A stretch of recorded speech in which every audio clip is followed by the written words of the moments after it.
In the Cup world, the start of 2023 has been a wet one for many of the teams.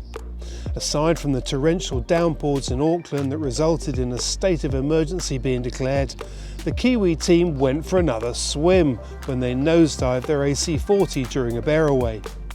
You may remember that they did this last year and broke the bow. This time the modified and strengthened machine stood up well, as did the crew, and according to reports they were back up and running shortly afterwards. If you want to know what it really looks like on board when they're up and running, they've put up a 360 video on their YouTube channel, which you can get to via the QR code or the link in the description. It's pretty cool and probably the closest we'll get to getting aboard. A few days later, the Brits also went for a swim during training at their base in Palma. This was the first capsize with their LEQ-12. It was pretty benign, to be honest, and it kind of feels quite good to join the club as well, because it's just a test of how the shore guys are going to react to that, and it was all very calm, quite an efficient writing procedure, so it was good to get that under the belt. As to what actually happened, we need to have a little look at the data, but you'll have probably seen, and I'm sure you got it on the video, we ended up with 2 boards up in the air, so not a lot of righting moment, yeah. And it was, I don't know, about 18 knots at the time, and so it was just a real slow rollover, and then we righted the boat from there.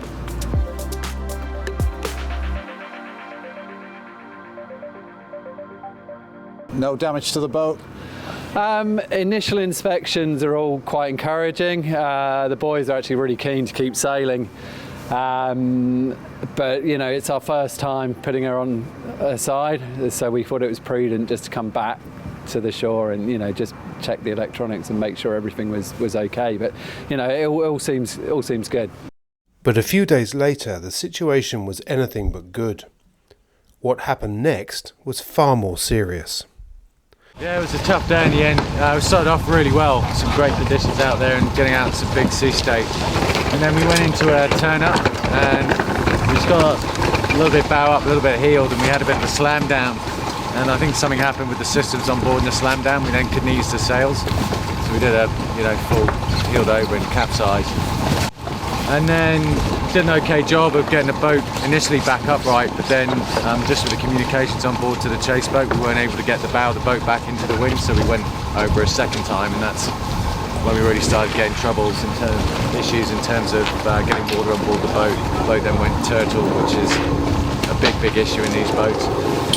And so there was a moment there where it was just making sure we didn't lose the whole thing. But the team did a brilliant job, both on the yacht and on the chase boats. If you sail dinghies, turning turtle will be familiar, but most of us don't have stacks of delicate technology aboard. As T6 started to fill up, the potential for serious damage increased, as did the risk of losing the boat.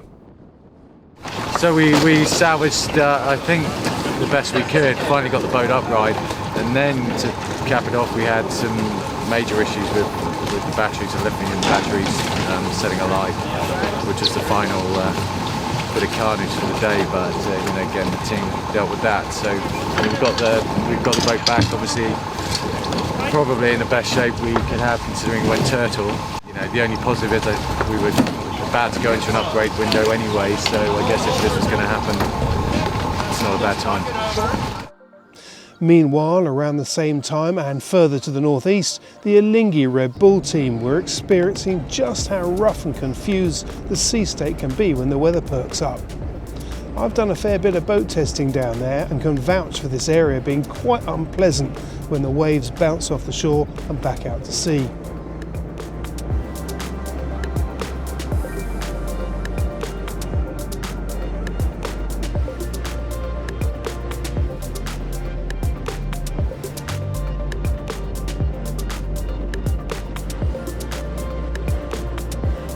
Luna Rossa, Prada Pirelli have been continuing to scorch around the place in their LEQ-12 and are looking pretty comfortable in top-end conditions.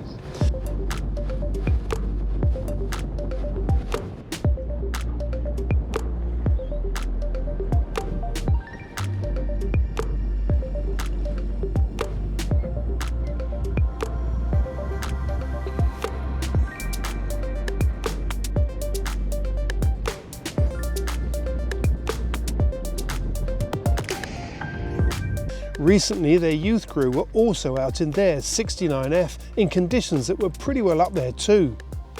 On the other side of the pond, American Magic continue their full-size testing aboard Patriot. There's not a massive amount to report on their progress, but what I'm hearing is that there's a very good buzz in the team right now.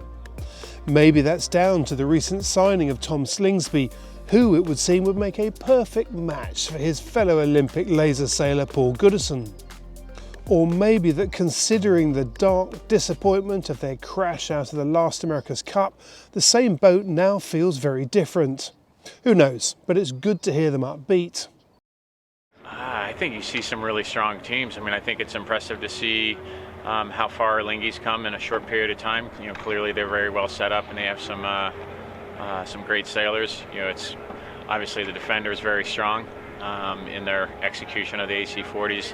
You know, Luna Rossa is a very well thought out. That platform is very, very well thought out, as is the INEOS boat, which is, you know, very technical, highly optimized with instruments. So, you know, what you see there is probably a team that's learning each other, learning how to talk to each other between engineer and sailor. So when I look across the fences, I'm happy with where we're at, but I'm also very respectful of the fact that the others are very good. And you can kind of see, when you think about where we were 5 years ago with these boats and with the concept and how far along everybody's gotten in such a short period of time, it's pretty exciting. You know, obviously as we see the recon coming out of Barcelona, we're pretty keen to go out sailing in a sea state and some swell. And you know, I think early on when we got out there in the ebb tide, you know, it was much more. It was a little bit more conducive to what we were after, and you know, we chased the sea state a little bit offshore, so we got a ways away. You know, when you can't see the skyline that much in Pensacola anymore, that you're pretty far out there. And so it was a good day. It was a good day to sail in the sea state. It was a good day to try the different settings and different camp positions that we were after. So all in all, a good day. And talking of upbeat, the French team have just announced their new sponsor, the Accor Group, and their new name, the Orient Express team. And while they wouldn't really tell us much more about the funding, the base, the plans, it sounds like they aim to steam through the competition. Sorry, I wish I hadn't said that. And finally, back to the Kiwis, who've just started two-boat testing with a pair of AC-40s. One of them is configured as a One Design, the other as their LEQ-12. I can't tell you which is which, but in some very exciting news from a personal point of view, we're heading to Auckland, so I'll make sure I find out a bit more.